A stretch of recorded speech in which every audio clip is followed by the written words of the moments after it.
कौन है फूल कमाल? सख्त चेहरे वाले ने दरवाज़ा खोलने वाले को मुखातिब करते हुए सख्त लहजे में पूछा। बताता हूँ साहब पानी। इमरान ने फूल कमाल से पहले ही हामती हुई आवाज़ में कहा। बड़े मियाँ शुगर के मरीज हैं आनंद साहब, नीचे से सीढ़ियाँ चढ़कर ऊपर आए हैं। फूल कुमार ने मुस्कुराते हुए सवाल करने वाले से कहा और दाएं जानिब की दीवार में वाक़ दरवाजे की तरफ बढ़ा। शायद इस कमरे में पानी का इंतजाम था। मेज के पास बैठे अफराद की निगाहों में हमदर्दी के तासुरात उभर आए थे। फूल कुमार दरवाज़ा खोलकर इस कमरे में गया और चंद लम्हों बाद पानी की बोतल लिए बाहर आ गया। इमरान के करीब पहुंचकर इसने बोतल इमरान की तरफ बढ़ाई। इमरान ने बोतल को हाथ लगाया और पीछे हटा लिया।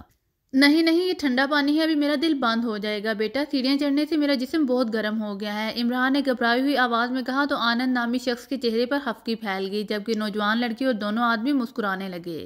तुम्हें किस हकीम ने कहा था कि सीढ़ियाँ चढ़ने की मुशक्कत करो? लिफ्ट भी तो थी, आनंद ने नागवार से लहजे में इमरान से कहा। मजबूरी मानंद बेटा, मजबूरी, इमरान ने बड़ी बेचारगी से कहा। तो लड़की बेसाख्ता खिलखिलाकर हंस पड़ी।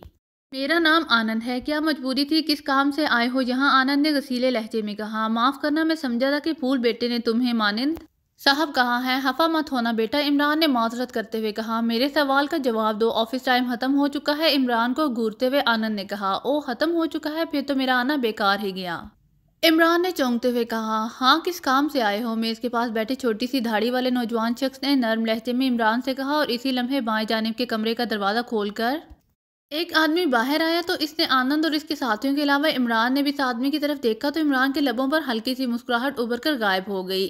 इस दराज कामत और कुवी हेकल क्लीन शेव आदमी के बाएं रुखसार पर मोटा सा मस्सा दिखाई दे रहा था। जबकि बंद होते हुदकार दरवाजे से इमरान ने अंदर बैठे शख्स को भी देख लिया था, जो यकीनन मेजर रामचंद ही था। अरे ये कौन है? कोई हैकल शख्स ने इमरान की तरफ देखते हुए हैरत भरे लहजे में कहा। जो कैप्टन राजीव ही था। अरे बेटा, भगवान का शुक्र है तुम मिल गए हो राजीव बेटा, वरना इन लोगों ने तो ऑफिस टाइम खत्म होने का बहाना बनाकर मुझे टालने की कोशिश की थी, इमरान ने मुसरत भरे लहजे में कहा और उठकर दोनों बाजू फैलाए तेजी से कैप्टन राजीव की तरफ लपका। कैप्टन राजीव इनकी बात सुनकर चौंका, मगर इससे पहले कि वो कुछ कहता इमरान इससे यूं लिपट गया जैसे बरसों बाद बाप बेटे से मिलता है। कमरे में मौजूद दूसरे अफराद के चेहरों पर हैरत नाचने लगी थी। इमरान ने कैप्टन राजीव को सीने के साथ बेंचते हुए खुद को घुमाया और राजीव की पुश्त अपने साथियों की तरफ हो गई। इमरान ने बुरी तरह से इसे अपने बाजुओं में दबोच रखा था। ओ हटो पीछे, मैं तुम्हें नहीं पहचानता, कैप्टन राजीव ने बुखलाहट आमेज लहजे में कहते हुए इमरान की गिरफ्त से निकलने की कोशिश की। तो इमरान हंस पड़ा।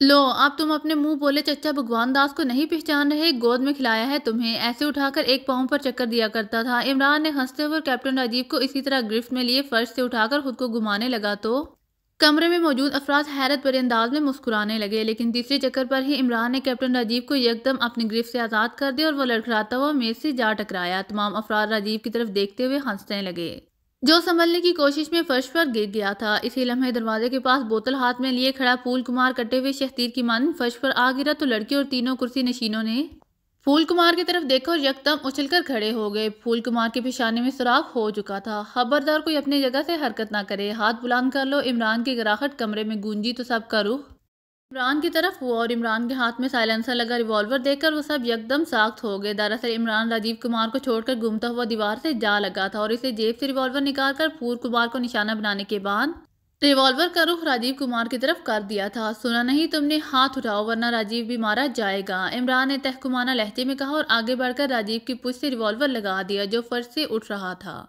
इमरान का हुक्म सुनकर आनंद और इसके साथियों के अलावा राजीव ने भी हाथ बुलंद कर दिए। तुम कौन हो? आनंद ने इमरान को कीनातोज निगाहों से घूरते हुए कहा। राजीव का मुंह बोला चच्चा भगवान दास, इमरान ने इत्मीनान से जवाब में कहते हुए दूसरे हाथ में रिवॉल्वर मुंतकिल किया और वॉइस ट्रांसमीटर का विंड बटन खींच दिया। राजीव की पुश्त की आड़ में होने के सबब कोई इसकी यह हरकत देख ना सका था। लड़की बेहद खौफजदा नजर आ रही थी। इमरान जहां खड़ा था वहां से वो बाएं जानिब के इस दरवाजे को भी देख रहा था, जिसमें मेजर रामचंद मौजूद था और इमरान के अंदाजे के मुताबिक मेजर रामचंद का कमरा साउंड प्रूफ था। एक लम्हा बाद इमरान ने वॉइस ट्रांसमीटर का विंड बटन वापस अंदर धकेल दिया। मगर कैप्टन राजीव तुम्हें नहीं पहचानता, आनंद ने गसीले लहजे में कहा। फिक्र मत करो, इसकी याददाश्त तभी ठीक हो जाएगी जब इसकी कमर में सुराख होगा। लड़की तुम जाकर दरवाजा खोलो ताकि ताज़ा हवा अंदर आए, मेरा दम घुटने लगा है, इमरान ने जवाब देते हुए लड़की से कहा। तो वो सटपटाकर आनंद की तरफ देखने लगी। आनंद, इसे तुम हुक्म दो वरना मैं खूबसूरत लड़कियों पर रहम नहीं किया करता, इमरान ने आनंद से इंतहाई सर्द लहजे में कहा। खोल दो किरण, आनंद ने आहिस्ता से लड़की को हिदायत की। तो वो हाथ गिराकर दरवाजे की तरफ बढ़ी और दरवाजा खोल दिया। दूसरे ही लम्हे बाहर खड़े तनवीर ने रिवॉल्वर की नाली लड़की जिसका नाम किरण था कि सीने पर रखी और इसे पीछे धकेलते हुए अंदर आ गया। आनंद और इसके साथी तनवीर को देखकर बेख्तियार चौंक पड़े, जबकि लड़की ने घबराकर हाथ बुलंद कर लिए थे। दरवाज़ा बंद करो और इन सब की तलाशी लेकर हीरे अपने कब्जे में कर लो, इमरान ने कन अक्खियों से तनवीर की तरफ देखते हुए कहा। क्या हीरे? हमारे पास हीरों का क्या काम? छोटी सी दाढ़ी वाले शख्स ने हैरत भरी गसीली आवाज में कहा। बको मत, ये लड़की क्या हीरे से कम है? इससे किरणें क्यों फूट रही हैं? इमरान ने इस आदमी को डांटते हुए कहा। तनवीर इमरान का मतलब समझकर आगे बढ़ा और दाढ़ी वाले के करीब पहुंचकर इसकी पूंछ से रिवॉल्वर निकालने के बाद दूसरे हाथ से इसकी जेबों को टटोला और फिर दाहिनी जेब से रिवॉल्वर निकालकर अपनी जेब में रख लिया। तनवीर ने दूसरे आदमी के सीने से रिवॉल्वर लगाकर इसकी जेब से भी रिवॉल्वर निकाल लिया और फिर मेज की दूसरी जानिब आकर इसने आनंद के पहलू में रिवॉल्वर लगाया और इसके बगली होल्स्टर से रिवॉल्वर निकालकर पीछे हटा ही था कि इसी लम्हे आनंद के एक साथी ने इमरान को अपनी तरफ से गैर मतवज्जे पाकर यकदम इमरान पर छलांग लगा दी, लेकिन तनवीर ने फुर्ती से इस पर फायर कर दिया। बेआवाज गोली इस आदमी के पहलू में लगी और वो कर्बनाक चीख के साथ मुंह के बल फर्श पर आ गिरा। आनंद बिजली की सी तेजी से तनवीर की तरफ लपका, मगर तनवीर के रिवॉल्वर करनाली का रुख अपनी जानिब देखकर यकदम साकत हो गया। कोई और मरना चाहता हो तो अपनी जगह से हरकत करके देखिए, इमरान ने बकिया दोनों अफराद की तरफ देखते हुए धमकी आमेज लहजे में कहा। तो इसी लम्हे राजीव ने यकदम एड़ियों के बाल घूमते हुए इमरान के चेहरे पर घूंसा मार दिया। इमरान के हाथ से रिवॉल्वर निकल गया और वो लड़खड़ाता हुआ पीछे हटा ही था कि राजीव ने दांत किचकिचाते हुए इमरान पर जस लगा दी। इमरान ने फुर्ती से संभल कर राजीव को दोनों हाथों पर रोका और दूसरे ही लम्हे बाएं जानिब के कमरे का दरवाजा खुला और मेजर रामचंद बाहर आ गया, मगर सिचुएशन देखकर यकदम उछल पड़ा। इसने तेजी से अपनी जेब में हाथ डाला ही था कि इमरान ने राजीव को पत्थर की मानिंद रामचंद पर दे मारा। नतीजे में राजीव मेजर रामचंद से टकराया और वो दोनों ही फर्स्ट रेस हो गए। इससे पहले कि इनमें से कोई संभलता, इमरान ने बिजली की सी तेजी से बढ़कर फर्श से अपना रिवॉल्वर उठाकर लड़की पर फायर कर दिया, जो मौका से फायदा उठाते हुए दरवाजे की तरफ लपकी थी। गोली इसके शाने में लगी और कमरा इसकी चीख से गूंज उठा। वो बाजू के जख्म पर हाथ रखती हुई फर्श पर बैठती चली गई। इमरान ने फायर करके फौरन बाद रिवॉल्वर का रुख मेजर रामचंद और कैप्टन राजीव की तरफ कर दिया। इस दौरान तनवीर आनंद की कानपट्टी से रिवॉल्वर लगाए दाढ़ी वाले शख्स की निगरानी कर रहा था। कैप्टन राजीव और मेजर रामचंद फर्श से उठे, इनके चेहरे गुस्से की शिद्दत से बिगड़े हुए थे। इमरान इन पर निगाहें गाड़े खड़ा था। हाथ उठा लो मेजर रामचंद, दोबारा जेब से रिवॉल्वर निकालने की कोशिश की तो भेजा उड़ा डालूंगा, इमरान ने इन्हें उठते देकर कहा। मेजर रामचंद ने हाथ बुलंद कर लिए। कैप्टन राजीव ने भी इमरान को घूरते हुए हाथ उठा दिए। तुम कौन हो, क्या चाहते हो? मेजर रामचंद ने इमरान को कीनातोज निगाहों से देखते हुए कहा। पहले तुम बताओ, 2 दिन से कहाँ गायब थे? तुम्हारी तलाश में मैंने सारा शहर छान मारा था, इमरान ने सर्द लहजे में कहा। क्यों, तुम मुझे क्यों तलाश कर रहे थे? मेजर रामचंद ने चौंकते हुए पूछा। तो इमरान ने दूसरी जेब में हाथ डाला और आगे बढ़कर मेजर रामचंद की पुश्त पर आ गया। सिर्फ मेरे सवालों के जवाब देते रहो। मेजर, इनकार या गलत बयानी की तो तुम्हारे साथ साथ तुम्हारे मातहत भी मारे जाएंगे, इमरान ने मेजर रामचंद की पुश्त में रिवॉल्वर की नाली चबोते हुए सख्त लहजे में कहा। तो मेजर रामचंद का जिस्म खौफ से लरस कर रह गया। मैं शहर में नहीं था, मेजर रामचंद के मुंह से खौफजदा सी आवाज निकली। तनवीर बैक वक्त आनंद और दाढ़ी वाले की निगरानी कर रहा था। फिर कहाँ थे? सच सच बताओ, वरना तुम्हें खत्म करके मुझे कैप्टन राजीव से पूछना पड़ जाएगा, इमरान ने कहा। मैं मुल्क से बाहर गया हुआ था, मेजर रामचंद ने जवाब में कहा। कैप्टन राजीव गुस्से से इमरान को घूर रहा था। मुल्क से बाहर? किसी दूसरे मुल्क में? शुगरान, एक्रीमिया, ग्रेटलैंड, पाकिस्तान, रूसिया, बचान या अफ्रीका? बोलो, किस मुल्क में और किस मिशन पर गए थे? 3 सेकंड के अंदर जवाब न दिया तो मैं ट्रैगर प्रेस कर लूंगा, इमरान ने धमकी देते हुए कहा। पाकिस्तान गया था एक दोस्त से मिलने, मेजर रामचंद ने लरजती हुई आवाज में कहा। क्या? अरे हबीज, तुमने काफिरिस्तान और हमारे धर्म के दुश्मनों से दोस्ती गांठ रखी है। अब तो तुम्हें कत्ल करना मुझ पर फर्ज हो गया है। आहे तुम्हारी जुर्रत कैसे हुई किसी मलीज मसले को दोस्त बनाने की? क्या तुम भूल गए थे कि इस मुल्क ने हमें अब तक कितना नुकसान पहुंचाया है? बम धमाकों में हमारे कितने बेगुनाह शहरियों को हलाक किया है, इमरान ने गदबनाक लहजे में कहा। नहीं नहीं, दोस्त से मिलने का तो बहाना था, असल में तो मैं एक मिशन पर गया था, मेजर रामचंद ने घबरा कर तेजी से कहा। अच्छा, इस मिशन से हमारे देश को क्या फायदा पहुंचा? अगर फायदा बता दो तो मुझे बेहद खुशी होगी, इमरान ने मुस्कुराते हुए कहा। बहुत बड़ा फायदा हुआ है, पाकिस्तानी रो रहे होंगे अपने नुकसान पर, मेजर रामचंद ने जवाब देते हुए कहा। क्यों, क्या तुम इनकी आंखों में मिर्चें डालकर आए हो? इमरान ने हैरत भरे लहजे में पूछा। नहीं, मैंने इनका मिसाइल स्टेशन तबाह किया जिसमें 60-70 आदमी भी मारे गए, मेजर रामचंद ने बताया। तो इमरान हंसने लगा। बहुत खूब, वाकई ये तो तुमने बहुत बड़ा कारनामा सर अंजाम दिया है मेजर रामचंद, लेकिन इस बात का क्या सबूत है कि यह कारनामा तुमने ही तनहा अंजाम दिया? कोई गवाह है तुम्हारा? इमरान ने मुसरत भरे लहजे में कहा। मेरे तमाम साथियों को मालूम है, कैप्टन राजीव और किरण भी मेरे साथ गए थे, मेजर रामचंद ने इत्मीनान का सांस लेते हुए कहा। तो इमरान ने आनंद के पीछे खड़े तनवीर को महसूस इशारा किया और इसने आनंद के सर पर रिवॉल्वर का दस्ता मार दिया। आनंद कराहता हुआ लड़खड़ाया और फर्श पर गिरकर बेहोश होता चला गया। इसकी क्राह सुनकर तनवीर ने दाढ़ी वाले पर फायर कर दिया। बेआवाज गोली इस आदमी की कनपट्टी में लगी और वह चीखे बगैर ही फर्श पर गिरकर साख्त हो गया। इमरान ने फौरन ही दोबारा मेजर रामचंद की पुश्त से रिवॉल्वर लगा दिया। ओ, तुमने इसे क्यों हलाक कर दिया? मेजर रामचंद ने गसीले लहजे में कहा। इसलिए कि उन्होंने कोई कारनामा अंजाम नहीं दिया। कैप्टन राजीव, तुम बताओ, क्या मेजर रामचंद ने ही दुश्मन पाकिस्तान के मिसाइल स्टेशन तबाह किया था या किसी और ने? इमरान ने राजीव को घूरते हुए तहकुमाना लहजे में कहा। हुक्म उन्होंने ही दिया था, टाइम बम डालने फूल कुमार गया था, कैप्टन राजीव ने आहिस्ता से कहा। फिर तो तुम्हारा जिंदा रहना देश के लिए बेकार ही है कैप्टन राजीव, क्योंकि तुमने वहां कोई कारनामा अंजाम नहीं दिया। अगर तुम एक पाकिस्तानी को भी कत्ल करते तो शायद मैं तुम्हें जिंदा छोड़ जाता, इमरान ने घबराते हुए कहा। तो राजीव का चेहरा खौफ से स्याह पड़ गया।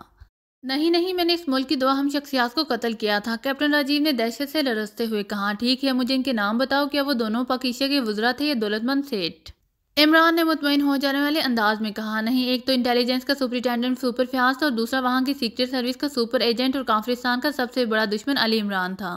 मैंने इन दोनों को गोलियों से छलनी कर डाला था, कैप्टन राजीव ने इमरान के लहजे में नरमी महसूस करते हुए बड़े फखरिया अंदाज में कहा। तो इमरान मुस्कुराने लगा।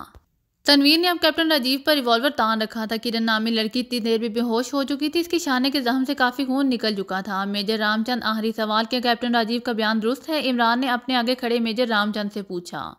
हाँ इमरान, जैसे खतरनाक तरीन शख्स को हलाक करने का कारनामा कैप्टन राजीव ने ही अंजाम दिया है। मगर तुम कौन हो और तुमने अपने ही देश के बहादुर जानबाजों को क्यों कत्ल किया? जानते हो इनकी मौत से काफिरिस्तान को कितना नुकसान पहुंचा है? ऐसे जीदार और देश के दुश्मनों की गर्दनें तोड़ने वाले सपूत बार बार पैदा नहीं होते, मेजर रामचंद ने गसीले लहजे में कहा। फिक्र मत कर मेजर रामचंद, हमारा धर्म कहता है कि जो मर जाता है वो किसी और घर में जरूर जन्म लेता है, इसलिए तुम लोग भी बार बार जन्म लोगे और इमरान के हाथों बार बार मरते रहोगे।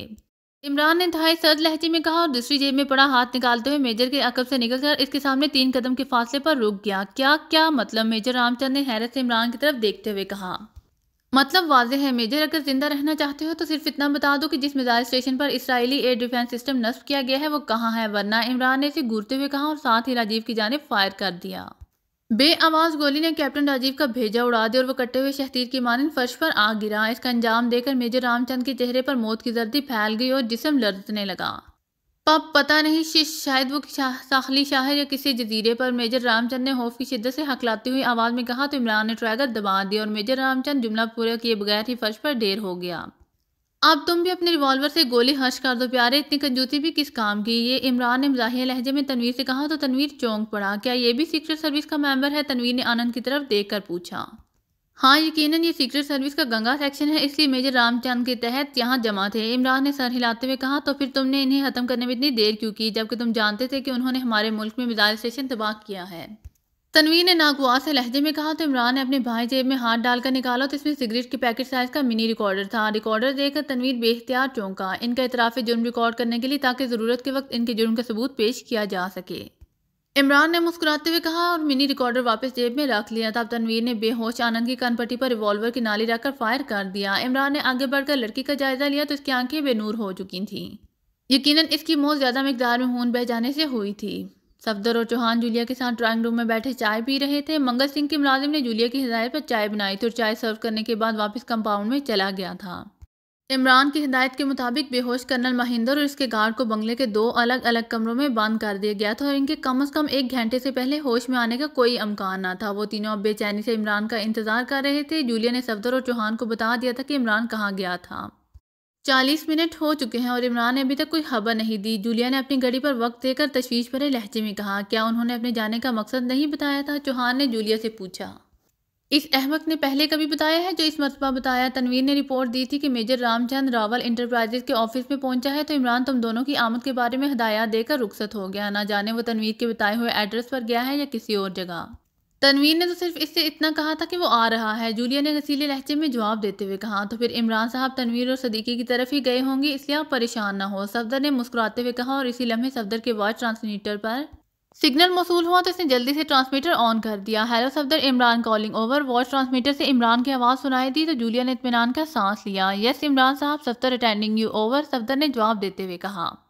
सुनाओ क्या हो रहा है? ओवर, इमरान ने दूसरी तरफ से पूछा। आपका इंतजार, मिस जूलिया बहुत फिक्रमंद है, सफदर ने मुस्कुराते हुए कहा। फिक्रमंद है तो इसे तसल्ली दो यार। ओवर, इमरान की चौंकती हुई आवाज़ सुनाई दी। वो सुन रही है, मैं और क्या कहूँ? ओवर, सफदर ने जूलिया की तरफ देखते हुए कहा। वही कहो जो मेरे उस्ताद कन्फ्यूशियस ने कहा था कि मेरी वफा का तकादा है, इंतजार करो, ये दिल को बेकरार करो और ना दूसरों को बेजार करो कि यार सोहबत जिंदा सोहबत बाकी। इमरान ने शोह लहजे में कहा तो सफदर और चौहान बेसाख्ता हंस पड़े। बकुमत कहाँ हो इस वक्त? ओवर, जूलिया ने इमरान को डांटते हुए गुस्से से कहा। पता नहीं, बस ये समझो कि मेरा जो भी कदम है तेरी राह में है। ओवर, इमरान की मजाहिया आवाज़ सुनाई दी। इसका मतलब है आप इधर आ रहे हैं? ओवर, सफदर ने मुस्कुराते हुए कहा। अक्लमंद लगते हो इसलिए ज़रा कर्नल महिंदर को देखो। ओवर, इमरान ने हिदायत करते हुए कहा। क्या मतलब? वो तो बेहोश पड़ा है दूसरे कमरे में। ओवर, सफदर ने चौंकते हुए कहा। बेहोश है तो इसे होश में लाओ यार, हमने जेल खाना तो नहीं खोल रखा है, इसे अपने मुस्तकिल पास रखेंगे। मैं 5 मिनट में तुम्हारे पास पहुंच रहा हूँ। सदीकी और तनवीर भी आ रहे हैं। मुलाजिम से कहो कि चाय बना ले, वक्त काम है। ओवर एंड ऑल, इमरान ने आखिर में कहा और इसके साथ ही राब्ता खत्म हो गया। तो सफदर ने मुस्कुराते हुए वाच ट्रांसमीटर ऑफ कर दिया। चौहान, तुम मुलाजिम को चाय के लिए कहो, मैं कर्नल को देखता हूँ। सफदर ने चौहान की तरफ देखकर कहा। इमरान साहब ने देखने के लिए नहीं, कर्नल को होश में लाने के लिए कहा है। चौहान ने सोफे से उठते हुए हंसकर कहा तो जूलिया भी मुस्कुरा दी। चौहान के साथ सफदर भी कमरे से बाहर निकल गया। चंद लम्हों बाद चौहान वापस आ गया। कर्नल महिंदर से इमरान साहब क्या मालूम करना चाहते हैं? चौहान ने सोफे पर बैठते हुए जूलिया से पूछा। जाहिर है कोई अहम राज ही मालूम करने की कोशिश करेगा। कर्नल महिंदर डिफेंस मिनिस्ट्री का रिकॉर्ड इंचार्ज है और यकीनन वो बहुत कुछ जानता होगा। जूलिया ने पुरख्याल अंदाज में कहा। इमरान साहब ने अभी तक हमें नहीं बताया कि आखिर हमारा असल मिशन क्या है। चौहान ने शिकायती अंदाज में कहा। हाँ, बज़ाहिर तो यही लगता है कि हम सीक्रेट सर्विस से इंतकाम लेने आए हैं, लेकिन कर्नल महिंदर के अगवा से मालूम होता है कि कोई और मकसद भी है जिसके लिए चीफ ने हमें ब्रीफ नहीं किया, और इस मिशन के बारे में सिर्फ इमरान को ही पता है। जूलिया ने सर हिलाते हुए कहा। चंद मिनट बाद सफदर कमरे में दाखिल हुआ और इसी लम्हे बाहर से किसी गाड़ी के इंजन की आवाज़ सुनाई दी, जो चंद लम्हों बाद बंद हो गई। फिर 1 मिनट बाद इमरान, तनवीर और सदीकी कमरे में दाखिल होते दिखाई दी। जूलिया ने सफदर और चौहान को इमरान के नए मेकअप के बारे में बता दिया, इसलिए इन दोनों ने इमरान को फौरन पहचान लिया। Hello Sawar Singh. Oh sorry, Soran Singh. Imran ने सफदर की तरफ देखते हुए मजाहिया लहजे में कहा। आपका अब क्या नाम है? पंडित महाराज, सफदर ने जवाब देते हुए मुस्कुराते हुए कहा। जिस नाम से पुकारो वही नाम है हमारा, ना जाने किसको देखते ही दिल खो गया हमारा। इमरान ने शोक निगाहों से जूलिया की तरफ देखते हुए कहा और सफदर के बराबर बैठ गया। सदीकी और तनवीर दूसरे सोफे पर बैठ गए। जूलिया इमरान को गुस्से से देखने लगी। आपको पता होगा, मगर फिलहाल आप ये बताएं कि मेजर रामचंद से मुलाकात हुई या नहीं? सफदर ने हंसते हुए कहा। हाँ, मेरी भी मुलाकात हो गई और मौत के फरिश्ते की भी। इमरान ने सर हिलाते हुए कहा। ओह, क्या आपने इसे खत्म कर डाला? चौहान ने चौंकते हुए कहा। तो क्या इसे जिंदा रखकर अचार डालना था? कुदरत ने पहले दिन ही हमें मौका और तौफीक दी, तो इसको क्यों ज़ाया करते? यकीनन तुम लोगों को ये सुनकर खुशी होगी कि हमारे मिसाइल स्टेशन को टारगेट बनाने वाले तमाम मुजरिम दूसरी दुनिया में पहुंच चुके हैं। इत्तेफाक से वो सब एक ही जगह मौजूद थे। गालबन तिजारती फर्म की आड़ में इस जगह सीक्रेट सर्विस गंगा सेक्शन का खुफिया दफ्तर था। मेजर रामचंद के साथ पाकिस्तान जाने वाले मेंबर्स कैप्टन राजीव, कैप्टन करण और फूल कुमार के अलावा कैप्टन आनंद और 2 मेंबर्स और भी वहां मौजूद थे। इस तरह इन्हें तो सजा मिल गई। अब हमें इस टीम को मिशन पर भेजने वालों को सबक देना है ताकि आइंदा इन्हें पाकिस्तान के खिलाफ प्लानिंग बनाने की जरूरत ना हो सके। इमरान ने मुसलसल बोलते हुए आखिर में कहा। कर्नल महिंदर को होश आ गया है, इसका क्या करना है? इमरान ने पूछा। कुछ मालूमात हासिल करनी है, मेरे साथ आओ, फिर आकर चाय पीऊंगा। इमरान ने यकदम उठते हुए कहा और सफदर भी उठकर इसके साथ कमरे से निकल गया। इसी लम्हे मुलाजिम चाय की ट्रे उठाए अंदर आए और मेज पर बर्तन सजाने लगा।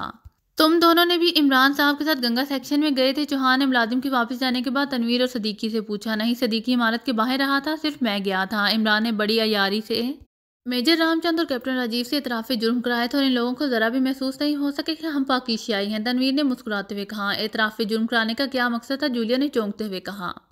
इमरान के पास जेब में मिनी रिकॉर्डर था। इसने इन दोनों का इतराफ़े जुर्म रिकॉर्ड किया ताकि ज़रूरत पड़ने पर काफिस्तान के खिलाफ सबूत पेश किया जा सके। गालबन इसका मकसद था कि अगर मिसाइल स्टेशन की तबाही के सिलसिले में अक़वाम मुत्तहिदा से शिकायत करने की ज़रूरत पेश हुई तो हमारी हुकूमत सबूत पेश कर सके। तनवीर ने अपना अंदाज़ा जाहिर करते हुए कहा और फिर वो लोग चाय पीते हुए इमरान और सफदर की वापसी का इंतजार करने लगे।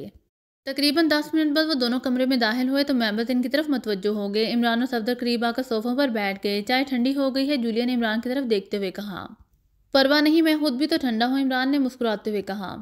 तो जूलिया ने चाय का कप इसके आगे मेज पर रख दिया। 10 मिनट में आपने सीक्रेट सर्विस के 7 मेंबर्स फड़का दिए हैं, फिर भी ठंडे हैं? सदीकी ने हंस कर कहा। हाँ, अभी और फड़काऊंगा तब मेरे अंदर गर्मी आएगी, इमरान ने मेज से कप उठाकर जवाब देते हुए कहा। कर्नल महिंदर से कुछ मालूम हुआ है? चौहान ने इमरान से पूछा। ज़्यादा नहीं, अलबत्ता ये पता चल गया है कि हमें किस सिम्त में सफ़र करना है, लिहाजा तुम लोग मेकअप तब्दील कर लो। तुम्हें और सफदर को कर्नल महिंदर के ड्राइवर और दूसरे गार्ड्स ने करीब से देखा था और यकीनन इन्हें तुम्हारी शक्लें याद होंगी। अब तक तुम दोनों की तलाश के लिए सर्च ऑपरेशन शुरू हो गया होगा, इमरान ने संजीदा लहजे में कहा। क्या मुझे भी मेकअप तब्दील करना है? जूलिया ने कहा, मगर बाद में इसे एहसास हुआ कि इसने पूछकर गलती की। नहीं, तुम इसी शक्ल में खूबसूरत लग रही हो। क्यों तनवीर? इमरान ने शोह लहजे में जवाब देकर तनवीर से कहा। मुझे क्या पता, तनवीर ने बुरा सा मुंह बनाते हुए कहा, जबकि जूलिया इमरान को गुस्से से घूरने लगी। वाकई तुम्हें नहीं पता या तुम्हें नजर नहीं आ रहा है? क्योंकि कन्फ्यूशियस का कौल है कि खूबसूरती देखने वाले की आंख में होती है। अगर तुम भी कन्फ्यूशियस की तरह मेरी आंख से देखो तो फौरन चलाकर कहोगे कि बहुत खूबसूरत है मेरा सनम, इमरान ने शौक अंदाज में कहा। बको मत, मैं बेहूदगी पसंद नहीं करती, जूलिया ने इमरान को डांटते हुए गसीले लहजे में कहा। बेहतर मैं मोहब्बत से बाज आया, उठा लो अपना पानदान, इमरान ने सादतमंदी से सर हिलाते हुए कहा। तो मेंबर्स मुस्कुराने लगे। अब आपका क्या इरादा है इमरान साहब? सफदर ने संजीदा लहजे में मौजू तब्दील करने की कोशिश की। हाँ, अब इरादा है कि पत्थर के सनम पूजूंगा ताकि टकरा भी सकूं, चाट भी सकूं। इमरान ने आह भरते हुए कहा, इतने खूबसूरत शेर की टांग तोड़ दी है आपने, चाट की जगह मार भी सकूं कहीं। चौहान ने हंसते हुए कहा, नहीं यार, मार के भी सुकून न पाए तो कहाँ जाएंगे दीवाने लोग। इमरान ने तेजी से कहा, यहाँ पर शायरी का भूत क्यों सवार हो गया है जनाब, काम की बात करें। सफदर ने इमरान को घूरते हुए नागवारी से कहा, अरे तुमने याद दिलाया तो मुझे याद आया, जरा मेरी तरफ फोन करो। इमरान ने चौंकते हुए कहा तो सफदर ने मेज पर रखा हुआ फोन इमरान की तरफ बढ़ा दिया। इमरान ने रिसीवर उठाया और नंबर प्रेस करने लगा तो जूलिया ने इत्मीनान का सांस लिया। इमरान संजीदा हो चुका था। दूसरी तरफ से रिसीवर उठाने की आवाज़ आई तो इमरान ने फ़ोन का लाउडर ऑन कर दिया। हेलो नासिर बात कर रहा हूँ। दूसरी तरफ से X2 के एजेंट नासिर की आवाज़ सुनाई दी। फ़ोन सेव कर लो प्यारे, इमरान ने जवाब देते हुए कहा। कर लिया है इमरान साहब। एक दो लम्हों बाद दोबारा लाउडर से नासिर की आवाज़ बुलंद हुई। सुनाओ शहर की क्या हालात हैं, इमरान ने पूछा। ओ, आपने टीवी या रेडियो की खबरें नहीं सुनी जनाब, नासिर की चौंकती हुई आवाज़ सुनाई दी। यार नासिर, मैं हूँ सुनने से कासिर, तुम्हारे ख्याल में मेरी जेबों में टेलीविज़न रेडियो बड़े हुए हैं या सर पर उठाए फिरता हूँ। इमरान ने मिजाहिया लहजे में तंज करते हुए कहा तो इमरान के साथी बेसाख्ता मुस्कुराने लगे। सॉरी सर, मुझे ख्याल नहीं रहा था। बहरहाल वज़ारत दिफा के रिकॉर्ड इंचार्ज को उसके एक गार्ड समेत अगवा कर लिया गया है और पुलिस ने इन दोनों की बाजियाबी के लिए सर्च ऑपरेशन शुरू कर दिया है। अगवा करने वाले दोनों अफराद सिख थे, इसलिए ज़्यादातर सिखों को चेक किया जा रहा है और जराइम पेशा सिखों के ठिकानों पर छापे मारे जा रहे हैं। नासिर ने माजरत करके मुसलसल बात करते हुए कहा, अच्छा ये बताओ कि बेपुर के लिए रात में कोई फ़्लाइट जाती है? इमरान ने सर हिलाकर पूछा। जी हाँ, 10 बजे एक फ़्लाइट जाती है, नासिर ने कहा। ठीक है, इस फ्लाइट के लिए हमारी नशिस्तों का इंतजाम कराओ, इमरान ने हदायत की। बहुत बेहतर, मैं अभी पता करके बताता हूँ। वैसे ट्रेन भी जाती है, नासिर की आवाज़ सुनाई दी। नहीं, हमें जल्दी वहाँ पहुँचना है। कितनी देर बाद बता सकोगे? इमरान ने सख्त लहजे में कहा। 1 घंटा लग जाएगा, मुझे खुद एयरपोर्ट जाना पड़ेगा, नासिर ने जवाब देते हुए कहा। ओके, मैं तुम्हें 1 घंटा बाद फ़ोन करूँगा, इमरान ने बात ख़त्म करते हुए कहा और फ़ोन बंद कर दिया। तो क्या हमें बेपुर का सफ़र करना पड़ेगा, इमरान साहब? सदीकी ने इमरान से पूछा। नहीं, बेपुर खुद सफ़र करके यहाँ आ जाएगा मुस्तकबिल में, इमरान ने मुस्कुराते हुए कहा और मेंबर्स भी मुस्कुराने लगे। मुस्तकबिल में क्यों जनाब, चौहान ने मुस्कुराते हुए कहा। इसलिए कि साइंसदानों ने कहा है कि बरे-आदम अपनी जगहों से सिरक रहे हैं।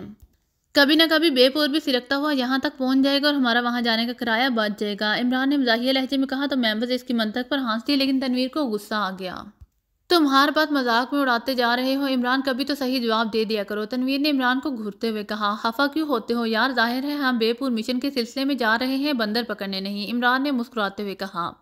तो क्या बेपुर में बंदर भी होते हैं, जूलिया ने कदरे हैरत भरे लहजे में कहा। हाँ, लेकिन सिर्फ बंदर ही होते हैं, बंदरें यहाँ से ले जानी पड़ती हैं, इमरान ने जवाब देते हुए कहा। वो भला कहाँ बात रह सकता था शोहियों से। उसके जवाब पर जूलिया ने गुस्से से होंठ बेंच लिए। इमरान साहब, ठंडी चाय और भी ठंडी हो गई है, सफदर ने चाय के कप की तरफ इशारा करते हुए कहा, जिसे शायद इमरान ने शायद दानिस्ता नज़रअंदाज कर दे या अपनी बातों के हर्चे में पीना भूल गया था। लो हाथ हो गई यार, इसे कहते हैं मरे पे सो दरे। ठंडी चाय मजीद ठंडी हो गई और मेरे कान पर चूंटी तक ना रेंगी, इमरान ने गसीले लहजे में कहते हुए चाय का कप उठा लिया। चूंटी नहीं, कान पर जू नहीं रेंगी कहिए, सदीकी ने मुस्कुराते हुए कहा। नाम तो तुम्हारा सदीकी है यार, लेकिन इतने सच्चे भी नहीं हो कि मैं तुम्हारी बात पर यकीन कर लूँ। अरे अल्लाह के बंदे, जुएं तो औरतों के कानों पर रेंगती हैं, मर्दों के कानों पर चूंटी भी रेंग जाए तो गनीमत है, इमरान ने हमाकत आमेज लहजे में संजीदगी से कहा तो इसके साथ ही एक मरतबा फिर हंसने लगे।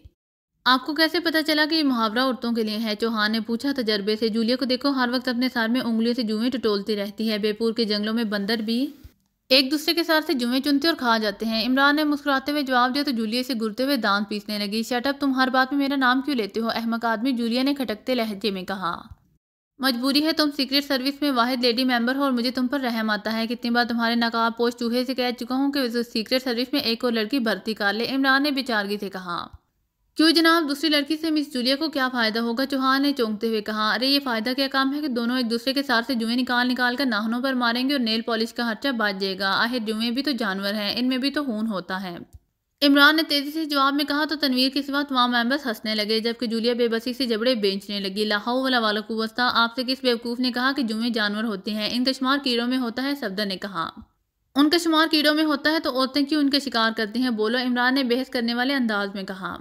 आप ठीक कहते हैं, आपसे बातों में कोई नहीं जीत सकता, सफदर ने बेचारगी से सर हिलाते हुए कहा।